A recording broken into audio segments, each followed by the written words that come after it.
మూడవ తెలంగాణ శాసనసభ యొక్క సభా అధ్యక్షుడిగా గడ్డం ప్రసాద్ కుమార్ గారిని ఈ శాసనసభలో కాంగ్రెస్ పార్టీ, భారత రాష్ట్ర సమితి, అదేవిధంగా సిపిఐ, ఎంఐఎం పార్టీలు ప్రత్యక్షంగా మద్దతు పలికి ఏకగ్రీవంగా ఎన్నిక కావడానికి, అదేవిధంగా భారతీయ జనతా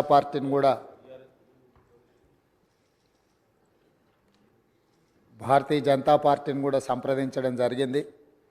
వారు కూడా పరోక్షంగా ఈ ఎన్నిక ఏకగ్రీవం కావడానికి సహకరించారు. సభాపక్ష నాయకుడిగా మా సభ్యులకు, భారత రాష్ట్ర సమితి అధ్యక్షుడు మరియు శాసనసభ్యులకు, ఎంఐఎం అసదుద్దీన్ ఓవైసీ గారికి, అక్బరుద్దీన్ ఓవైసీ గారికి, సిపిఐ పార్టీ నాయకులకు అందరికీ, ఆ పార్టీ అధ్యక్షులకు, శాసనసభ్యులందరికీ కూడా ఈ సభాపక్షాన మనస్ఫూర్తిగా వారికి ధన్యవాదాలు తెలియజేస్తున్నాను.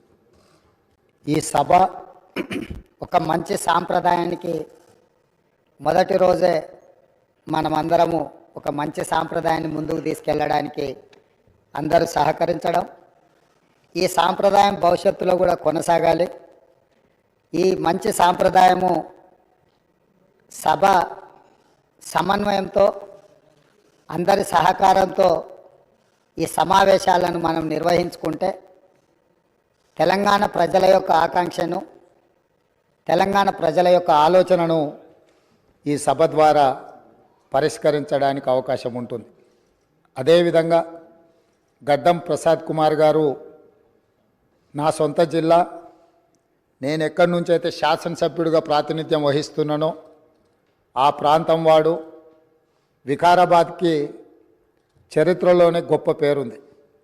నిజాం సర్కారు ఉన్నప్పుడు చాలా రుగ్మతలు ఉన్న వాళ్ళకి వైద్య సహాయం అందాల్సిన వివిధ రకాల ఇబ్బందులు ఉన్న వాళ్ళందరినీ కూడా వికారాబాద్ గుట్ట మీద వైద్యం చేస్తే అందరికీ ఆ రుగ్మతలు తగ్గి సమస్యలు పరిష్కారం అవుతాయని తెలుసు. ఇప్పటికి కూడా అక్కడి వాతావరణం, అక్కడి గాలి, అక్కడి నేల ఒక మంచి వైద్యానికి ఉపయోగపడే ప్రాంతం. ఆ ప్రాంతం నుంచి వచ్చిన గడ్డం ప్రసాద్ కుమార్ గారు మన 3వ శాసనసభకు స్పీకర్గా ఎన్నిక కావడం ద్వారా సమాజంలో ఉన్న ఎన్నో రుగ్మతలను, సమస్యల్ని ఈ సభలో వారి నాయకత్వాన చర్చ జరిగి పరిష్కారం అవుతుందని చెప్పి నేను స్పష్టంగా భావిస్తున్నాను, ఆశిస్తున్నాను. అదేవిధంగా వారు అతి సామాన్యమైన కుటుంబం. వెనుకబడి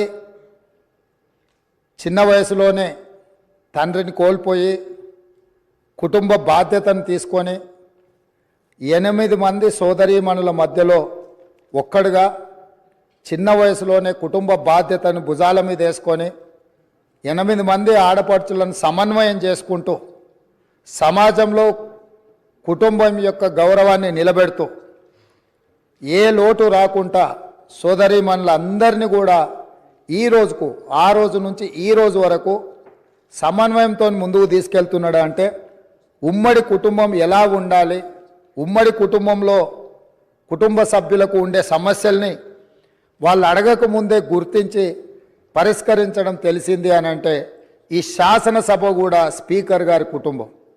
మనందరం కూడా వారి కుటుంబంలో సభ్యులం. అది ప్రతిపక్షము, పాలకపక్షము, విపక్షము అనే విభేదాలు లేకుండా సభ్యులు అంటే ఈ సభ యొక్క సభ్యులు. ఆ సభ్యులు లేవనెత్తే అంశాలను, వారు లేవనెత్తిన అంశాలలో ఉన్న లోతును దృష్టిలో పెట్టుకొని తప్పకుండా స్పీకర్ గారు ఆ సమస్యలకు పరిష్కారం చూపిస్తారు. ఒక కుటుంబాన్ని, ఉమ్మడి కుటుంబాన్ని నడిపించడం, సమన్వయం చేయడం, సమాజంలో ఆ కుటుంబం యొక్క గౌరవాన్ని నిలబెట్టడం తెలిసిన వ్యక్తులు ఈ సభకు సభాధ్యక్షుడు అయిందంటే మన అందరి యొక్క హక్కులను తప్పకుండా వారు కాపాడుతారు.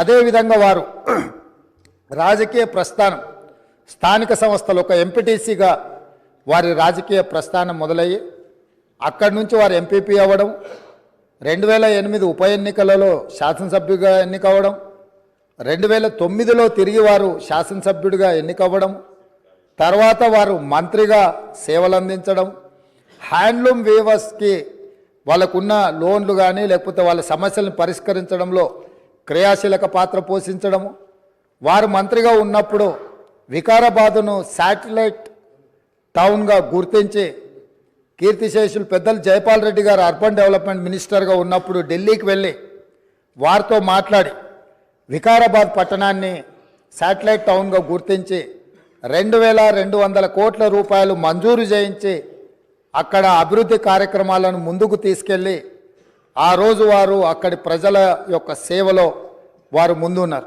అదేవిధంగా అక్కడ మెడికల్ కాలేజ్ కావాలని వారే ఆ రోజు ఆ ప్రతిపాదన తీసుకొచ్చి ఈరోజు మెడికల్ కాలేజ్ మంజూరైంది. ఇంకా స్టాఫ్ ఇతర అంశాలు కూడా కొన్ని ఉన్నాయి.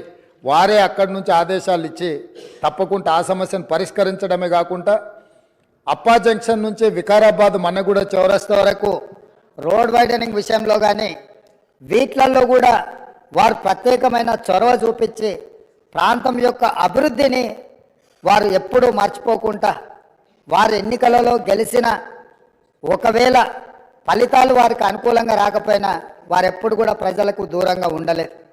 కాబట్టి ఈరోజు గడ్డం ప్రసాద్ కుమార్ గారు లాంటి వ్యక్తులు సునిశ్చిత దృష్టితో, సమస్యల అవగాహనతో, సభ్యుల సమన్వయంతో ఈ శాసనసభను వారి నాయకత్వంలో మనందరం ఒక ఆదర్శవంతమైన శాసనసభగా నడిపించడానికి వారి పూర్తిగా మన అందరికీ దశ దిశ నిర్దేశిస్తారు.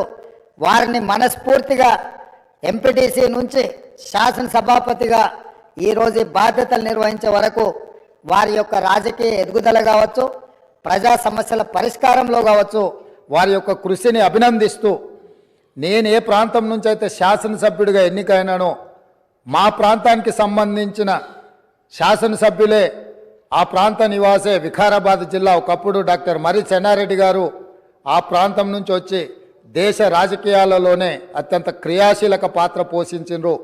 ఆ ప్రాంతం నుంచి వచ్చిన గడ్డం ప్రసాద్ కుమార్ గారు ఈ సభ అధ్యక్షుడిగా ఎన్నికవ్వడం, ఈ ఎన్నికవ్వడానికి సహకరించిన మిత్రపక్షాలన్నిటినీ ప్రతిపక్షాలన్నిటిని కూడా మరొకసారి అభినందిస్తూ, మనస్ఫూర్తిగా వారికి అభినందనలు తెలియజేస్తూ, ఈ సభలో సభ్యుల యొక్క అందరి హక్కులను వారు కాపాడతారనే నమ్మకంతో వారి అభినందిస్తున్నాను. వారి నాయకత్వంలో మేమందరం కూడా రాష్ట్రానికి మేలు జరిగే విధంగా కార్యక్రమాలు తీసుకుంటామని తెలియజేస్తూ సెలవు తీసుకుంటున్నాను. ముందుగా శాసనసభ అధిపతిగా ఎన్నికైన మీకు హృదయపూర్వకంగా మా పార్టీ పక్షాన, మా అందరి పక్షాన కూడా హృదయపూర్వకంగా మీకు అభినందనలు తెలియజేస్తూ, మా పార్టీ అధ్యక్షులు పెద్దలు శ్రీ కేసీఆర్ గారు వారు దురదృష్టవశాత్తు వారికి కొంత గాయమయ్యి హాస్పిటల్లో ఉన్నప్పటికీ ఎప్పుడైతే ఈ ప్రతిపాదన శ్రీధర్ బాబు గారి ద్వారా మరి వారికి వచ్చిందో వెంటనే ఒక క్షణం కూడా సంకోచించకుండా, రెండో ఆలోచన లేకుండా తప్పకుండా సహకరించవలసిందే అని చెప్పి ఏకగ్రీవంగా ఎన్నిక కావడానికి వారు మాకు ఆదేశాలు ఇవ్వడం జరిగింది. దానికి అనుగుణంగానే నిన్న మీ నామినేషన్లో కూడా మేమందరం కూడా పాల్గొనడం జరిగింది. అధ్యక్ష, మీతో వ్యక్తిగతమైన అనుబంధం కూడా నాకు చాలా ఉంది. మీరు 2009 శాసనసభకు ఎన్నికైన నాడు నేను కూడా మీతో పాటు సహచర శాసనసభ్యుడిగా ఉన్నాను. ఆనాడు తెలంగాణ ఉద్యమంలో కూడా మీరు మీ వంతు పాత్ర పోషించినారు. 2012 నుంచి 14 దాకా మీరు మంత్రిగా, ముఖ్యంగా మా శాఖకు మంత్రిగా, హ్యాండ్లూమ్స్ అండ్ టెక్స్టైల్స్ డిపార్ట్మెంట్కి మంత్రిగా మీరు పనిచేసిన క్రమంలో ఆనాడు ఒక సందర్భంలో నేను మీ దగ్గరకు వచ్చి, మీరు రండి సిరిసిల్లకి మీరు రావాలి, ఎందుకంటే రాష్ట్రం మొత్తంలోనే టెక్స్టైల్ అంటే సిరిసిల్ల కాబట్టి మీరు తప్పకుండా రావాలి అంటే మీరు కొంత సంకోచం వ్యక్తం చేసినారు మొదలు.